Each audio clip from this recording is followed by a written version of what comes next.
Donc l'Eramis, c'est un festival qui existe depuis 4 ans autour de la musique improvisée et de la poésie.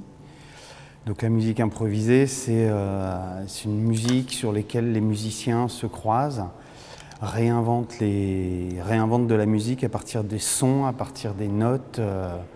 Et on peut dire même que c'est la musique la plus ancienne, puisqu'on peut dire que l'homme préhistorique faisait déjà de la musique improvisée. La musique improvisée à Orléans existe depuis maintenant, en tant que diffusion, existe maintenant depuis une bonne quinzaine d'années. La poésie a autant de liberté que la musique improvisée, il n'y a pas de limite. La poésie joue avec les mots, on repousse toujours les frontières, croise les mots, les sons aussi, puisque la poésie normalement est sonore. Une poésie, ça se lit oralement.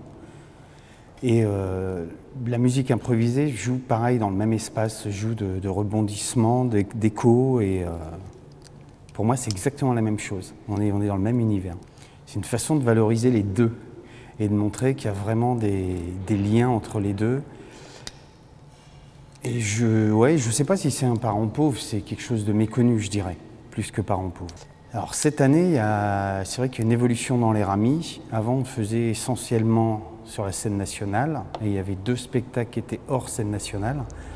Et cette année, on passe de 4 jours à 7 jours, et il y a 3 jours qui se passent complètement en dehors de la scène nationale, donc au Musée des Beaux-Arts, au Centre Charles Péguy, les Temps modernes. Voilà, on occupe d'autres espaces. Même le Cercil, donc un lieu très intéressant aussi pour ça. Et ça va être des formes plus petites, suivant les lieux. Et il y aura plus d'acoustique, plus de poésie encore, puisque ça va dans des lieux qui sont plus proches justement de l'écriture. Et il y aura beaucoup plus de création. Il y en avait déjà beaucoup avant, mais là cette année au niveau des spectacles, il y a quasiment 70%, ce sont que de la création pure.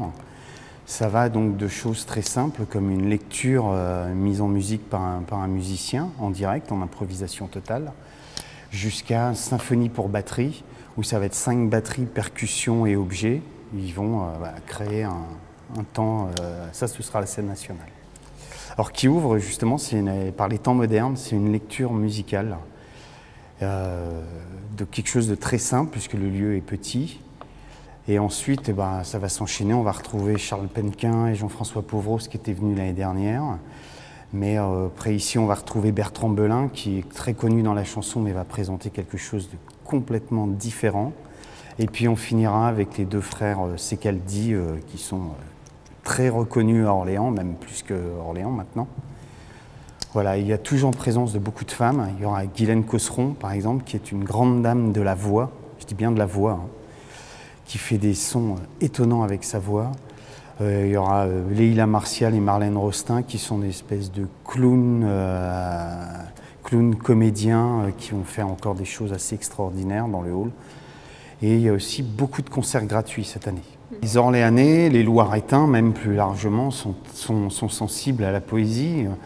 Après, je pense qu'ils sont plus sensibles à la musique improvisée jusqu'à présent parce que ça fait 15 ans qu'on leur en présente et qu'on leur en fait écouter.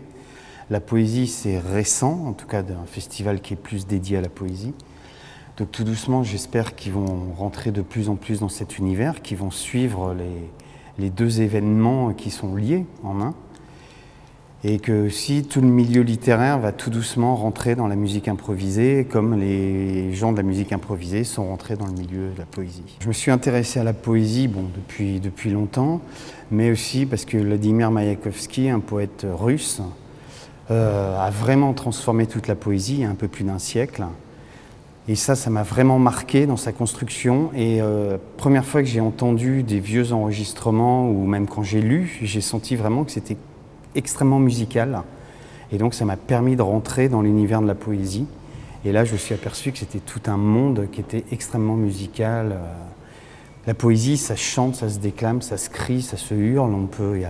Exactement comme la musique, quoi. En tout cas comme la musique improvisée. Et je me suis aperçu qu'il y avait les mêmes espaces de liberté à l'intérieur, quoi.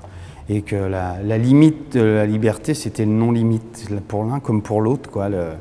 Même une page blanche en poésie, ça dit déjà beaucoup de choses, quoi. Si le poète l'a fait en sachant pourquoi, et toujours avec l'idée qu'il n'y a pas de limite, quoi, et de pousser toujours plus loin.